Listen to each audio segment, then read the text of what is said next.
race fans, welcome to my little show about motorsports I like to call In the Pits with me, Stock Car Scott, here each Wednesday on the YouTube during racing season, if I feel like it. Well,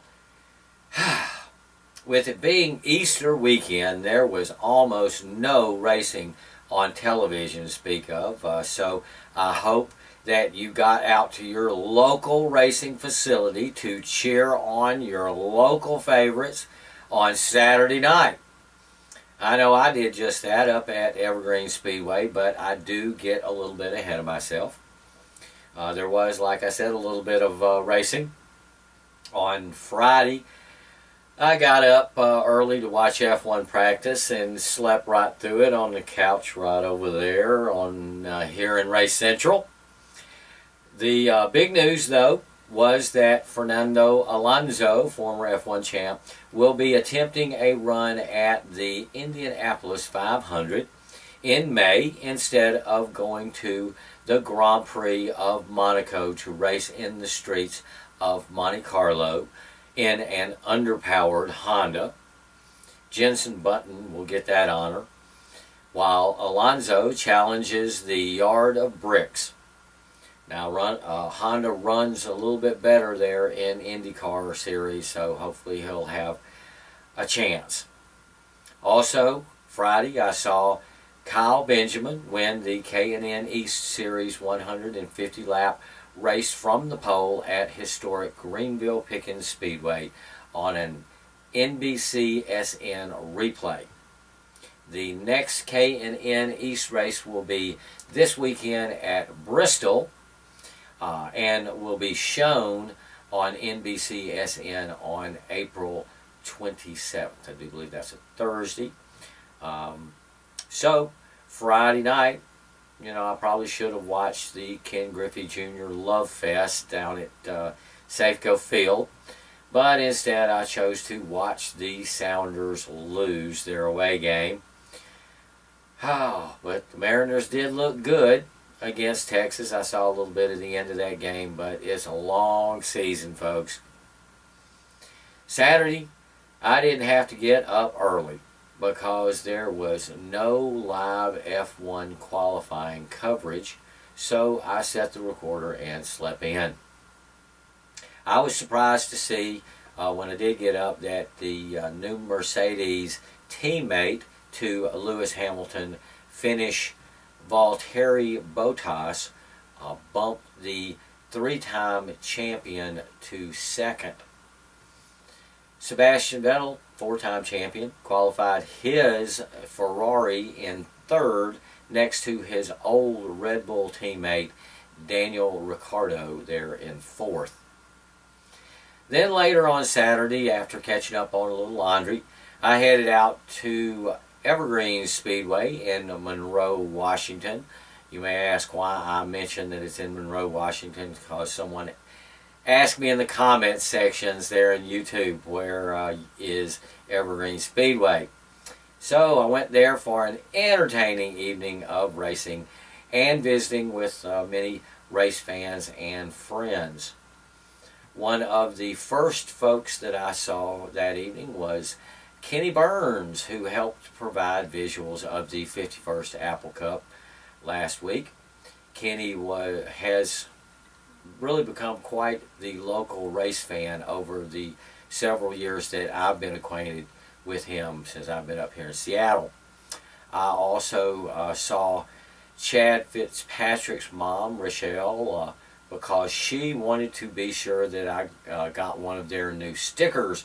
And there it is up in the corner. And I'm almost out of space there on the old In the Pits signboard. So racing went on there at Evergreen on a more regular schedule this week because there was no real threat of rain to interrupt the evening show. The heat races were a lot of fun. In his heat race, my new buddy there, Nick Beecher, won a hard-fought race in the Hornet Division.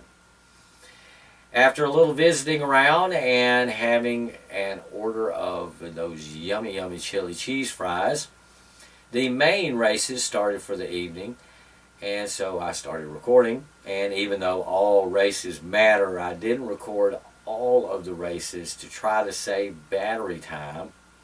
But I still had problems capturing all the racing that I had planned because I didn't dump my memory before I left.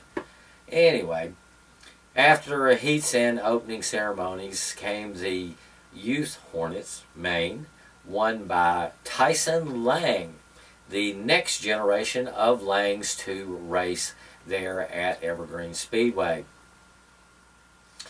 And then next was one of my favorite series, the Northwest Pro 4 trucks, with a 30-lap main won by Matthew Green over Shane Green, who came back to finish second after a wicked spin and contact with the front stretch wall about mid-race. The next Northwest Pro 4 truck race at Evergreen will be on the 6th of May, I think, also with super late models. The 25-lap Hornet main was next, with Toby Jenkins coming in first over Dawson Cox, and Nick Beecher, my buddy there, was third.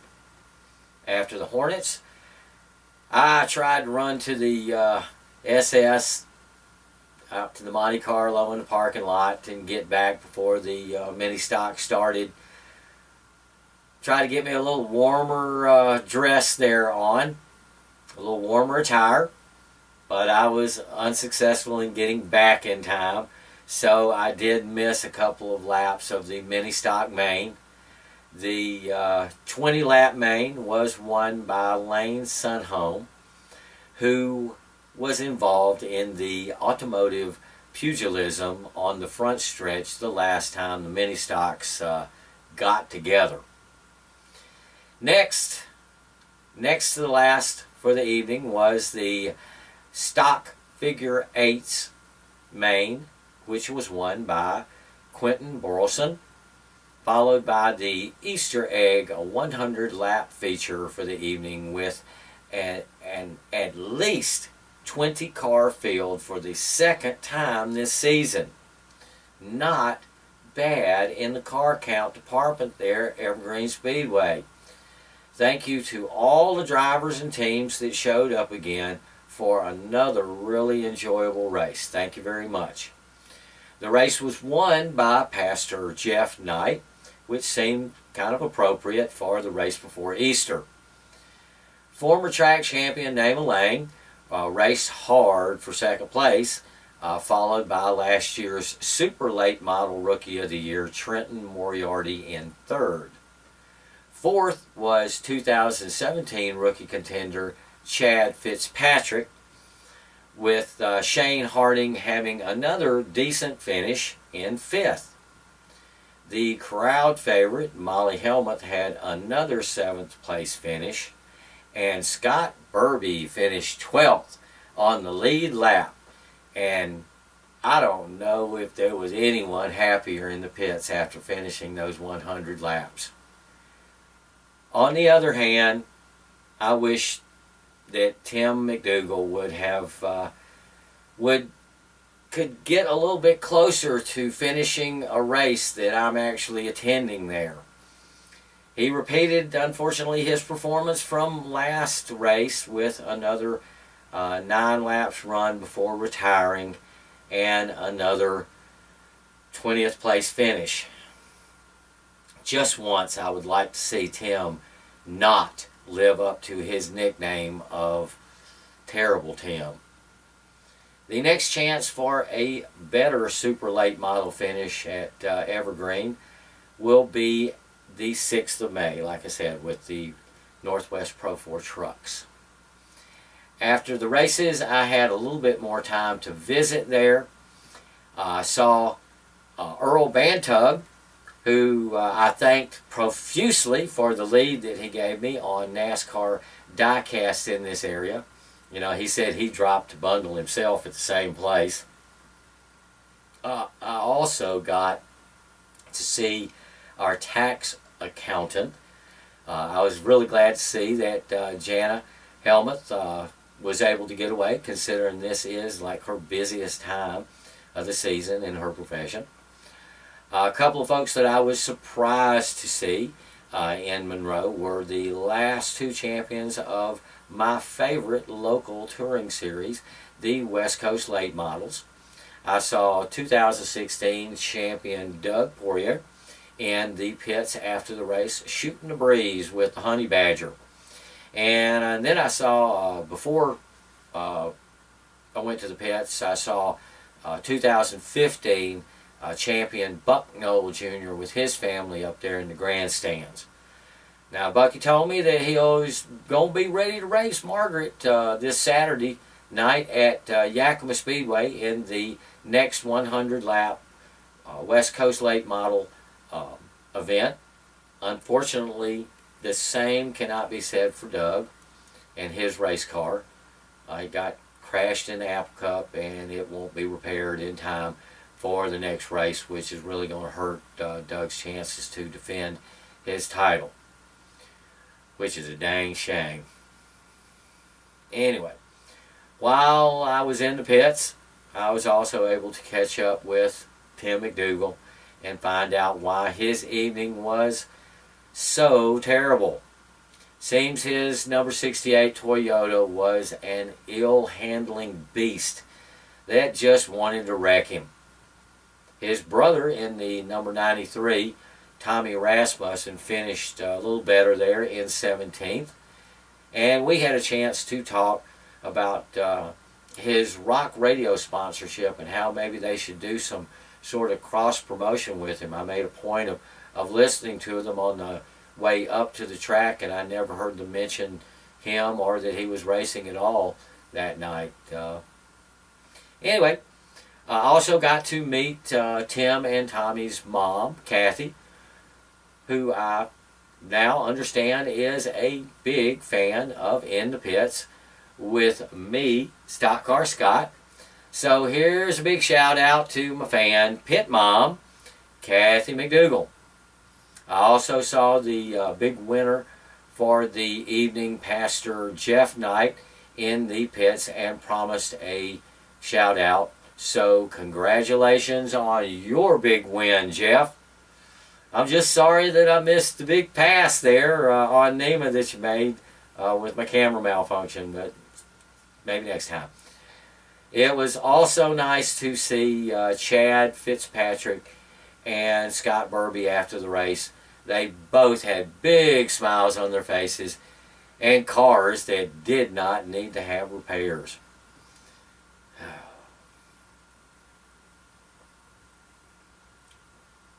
Time for a little dew break.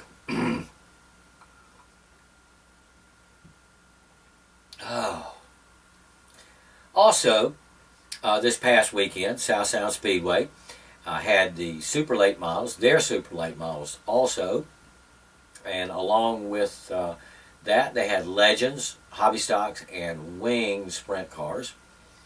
It's a shame that they conflict with their super late model dates sometimes with Evergreen, so maybe both of them could get bigger car counts if they didn't conflict, but that's their schedule. Bob Presley was victorious over the super late model field that was about the size of last week's 51st Apple Cup. One of the new entries in the super late model series there at South Sound Speedway is a mini stock standout, Randy Butler, who debuted his new late model, super late model Saturday night. Another driver looking to make the move up to super late models is former Columbia River Legends standout Tristan Hayter, who finished second in his super late model debut there at South Sound Speedway. Way to go, Tristan. In Tristan's old division there in the meantime, Rick McNeil bested the similar number of Legends in their 35-lap main race. And in Hobby Stocks, Brandon Fisher won their 35-lap main, and Kyle Alberdeen, won in the fast wing sprint cars that they have there. And from what I heard, they were really going around fast there at South Sound. Next up at South Sound are twin mains for their late model division. Not super lates, just late models. Plus baby grands, mini stocks, and vintage modifieds. Then the 29th of April is their next super late model 100 lap date. And I plan to go and watch Molly Helmuth race there at the 3/8 mile track with regulars like Presley, Schultz, and Elstone. Luckily, they're in mid-state. They're in Wenatchee Valley Super Oval. They have mylaps.com that they're hooked up with.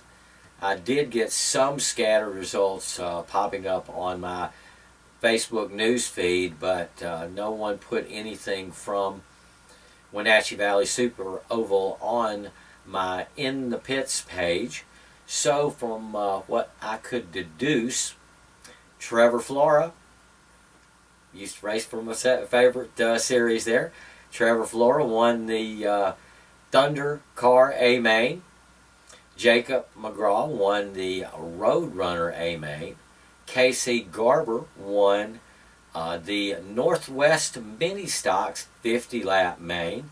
And Byron Getz won the Pro Late Model Series 50 lap feature. The next racing at the Wenatchee Valley Super Oval will be the 29th of April with the Northwest Super Late Model Series for the Leonard Evans 150, along with Bandoleros Legends and their street stocks. But someone who did listen to me and send some results to me at my page on Facebook at In the Pits with StockCar Scott was Cole Sorensen of Western Speedway in Victoria, BC, Canada. Thank you very much, Cole. And in their season opening Night of Mayhem there at Western Speedway, David Newell won their mini stock feature. Their mini stock figure 8. And the thing that's got me flustered is I used to work with a guy named David Newell that I'm sure is not the same one. Then Cam, that's a great racing name, Cam Stanfield was victorious in their bomber division there at Western. Then Derek Jackson risked losing his car by winning the Claimers division. And Sean Young lasted the longest in the Demolition Derby. Thanks again to Cole Sorensen for that report from Western Speedway in Victoria, BC, Canada. Their big late model Canada 200 is on my birthday weekend this year, the 1st, 2nd, and 3rd of September. And old StockCar Scott is seriously considering getting a passport and visiting old Canada. Yeah, that's what it would take for me to go to another country. A stock car race. But in my immediate future is a trip to Yakima Speedway for another 100 lap event with my local favorite touring series, the West Coast Late Model Series, this coming weekend. The winner of their 100 lap race at Apple Cup, Buck Noel Jr., says that he will be returning with his 22-year-old late model named Margaret for one of his limited appearances this season in the West Coast Late Model Series. They had a strong 20-car plus field at Apple Cup with an exciting 100-lap race a couple of weeks ago, and this Saturday shouldn't be any different. Along with the West Coast Late Model Series will be Yakima's Super Stocks, Hornets, and Bump to Pass cars. And a few of the $125 West Coast Late Model Series season passes are still available for the remaining 10 races at the 4 different tracks that they visit this year. So visit westcoastlatemodels.net/contact and hit Sarah up for a couple of season passes, and we will see you at the races. Remember, other tracks are having their opening nights soon, with Spokane and Hermiston set for racing on May 6th, and State Line Speedway in Post Falls, Idaho, kicks off their Hump Day Havoc schedule tonight.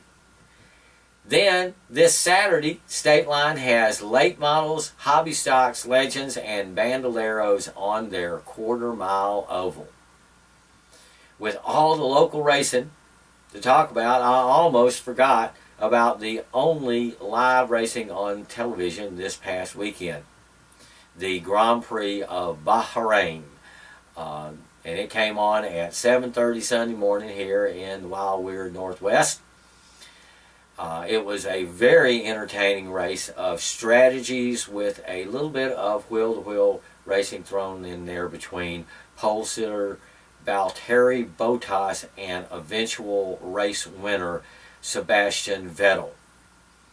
Late in the race, Mercedes strategies put Lewis Hamilton ahead of his Finnish teammate Bottas, but a 5-second penalty due to a pitting infraction meant the second place was as good as Hamilton was going to finish in Bahrain.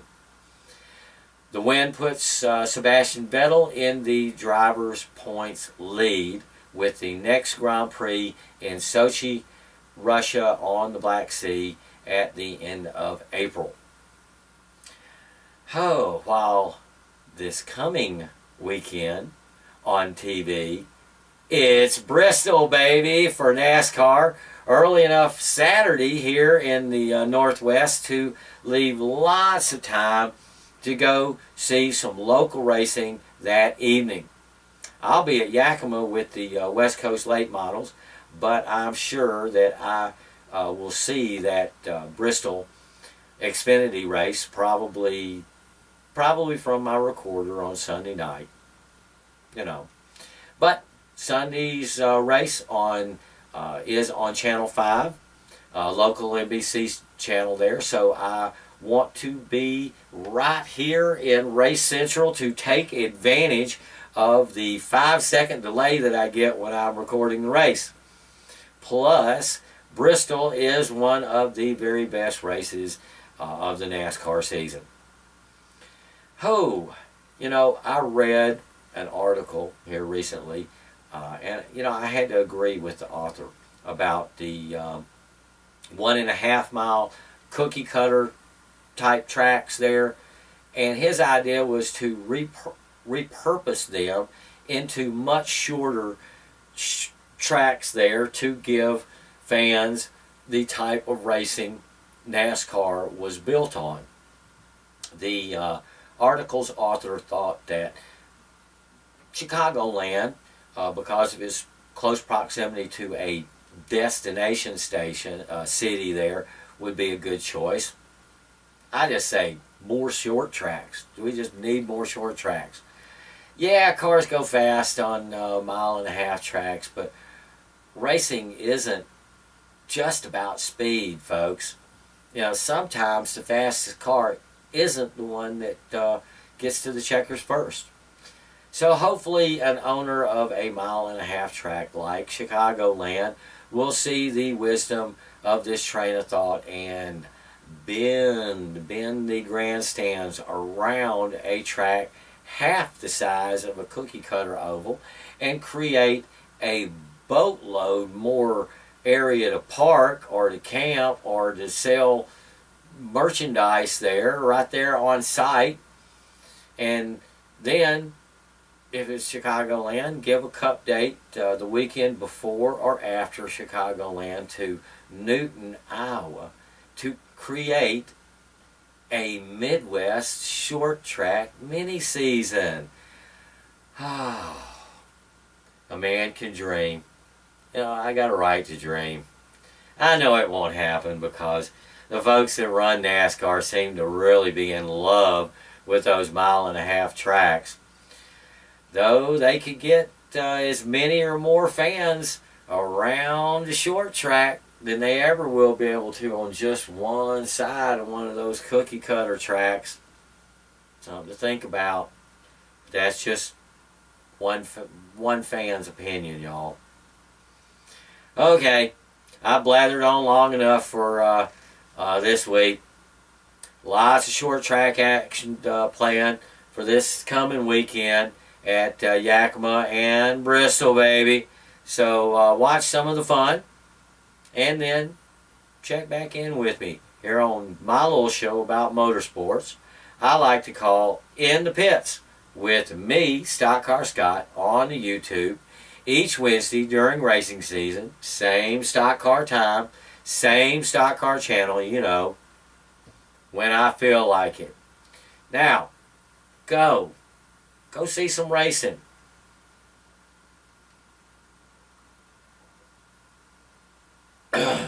Go see racing this weekend.